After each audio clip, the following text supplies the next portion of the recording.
Selamat pagi murid-murid. Pada pagi ini kita akan meneruskan ulang kaji kita dalam subjek matematik.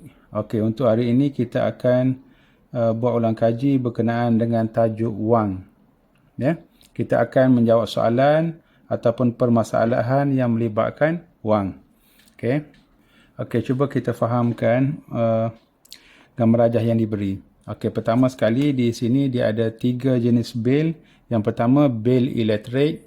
Okey, dengan jumlah yang perlu dibayar adalah RM323.15. Bil yang kedua bil telekom RM49.70 dan bil yang ketiga bil Astro sebanyak RM40.20. Okey. Okey, kita teruskan dengan soalan yang pertama. Berapakah jumlah yang perlu dibayar untuk bil Astro dan bil telekom? Okey, di sini kita nampak perkataan jumlah, maksudnya kita tambahkan sajalah, iaitu bil Astro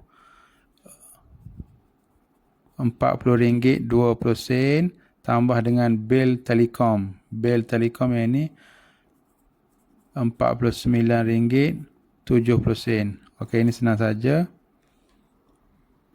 Okey. Bila kita tambah, kita akan mendapat jawapan iaitu RM89.90, iaitu jumlah kedua-dua bil tersebut. Okey, untuk soalan kedua, berapakah beza di antara jumlah yang perlu dibayar yang paling tinggi dan bil yang paling sedikit? Beza adalah, okey, kalau kita ingat, beza adalah tolak, iaitu bil yang paling tinggi kita tolak dengan bil yang paling rendah. Okey, kita cari mana bil yang paling tinggi dan paling rendah. Okey, bil yang paling tinggi adalah bil elektrik, iaitu RM323.15. Kita tolak dengan bil yang paling rendah, iaitu RM40.20. Okey. Okey, apabila kita melakukan proses penolakan, kita telah mendapat jawapan, iaitu beza kedua-duanya adalah RM282.95. Okey, untuk soalan yang ketiga, berapakah yang harus dibayar untuk selesaikan ketiga-tiga jumlah bil tersebut? Jumlah penambahan bagi ketiga-tiga bil tersebut. Jadi kita perlu tambahkan. Okay, kalau tadi kita dah tambah 2 bil, kita dah dapat jumlah bil tadi RM89.90.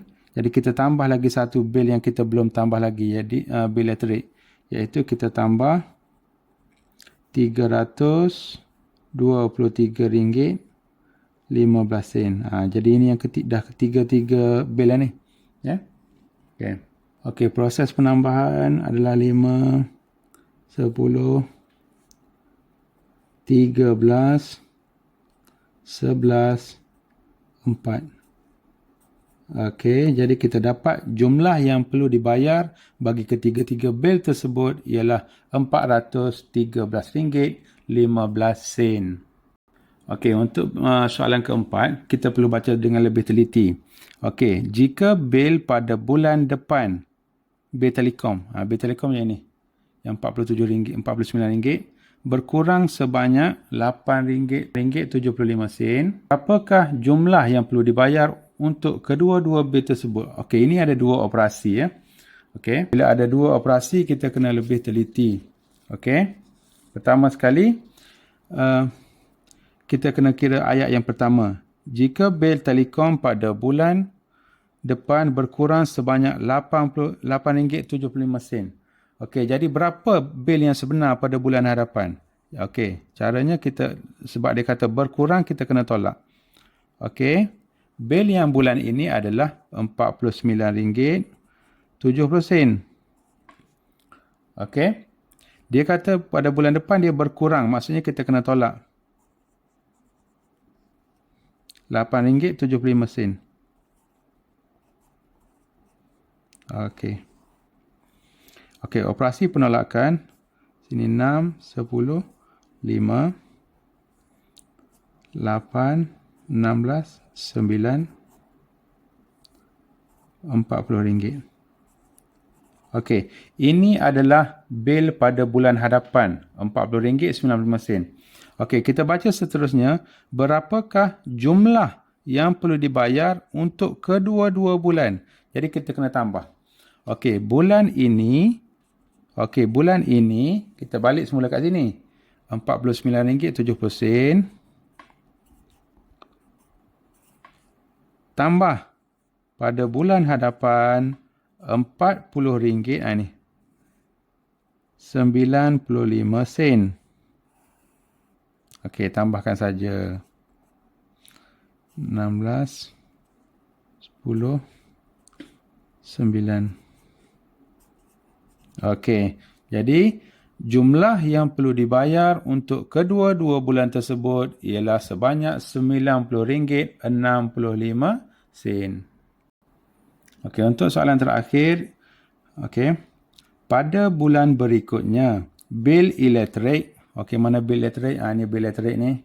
Okey, bil elektrik yang diterimanya berkurang sebanyak RM12.50 daripada bil ini. Okey, dia berkurang, ingat. Okey, berapakah jumlah bil yang sebenarnya?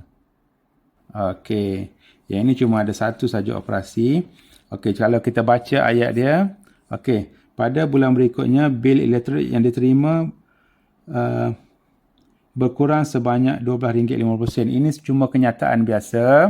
Soalan berapakah jumlah bil yang sebenar? Okey, satu operasi saja, iaitu tolak, sebab dia kata berkurang. Berkurang kita kena tolak. Okey, jadi caranya kita ambil jumlah bil yang pada bulan ini, RM, saya tulis sini ya, RM323.15. Kita tolak dengan dia berkurang sebanyak RM12.50. Okey. Penolakan 2, 11, 6,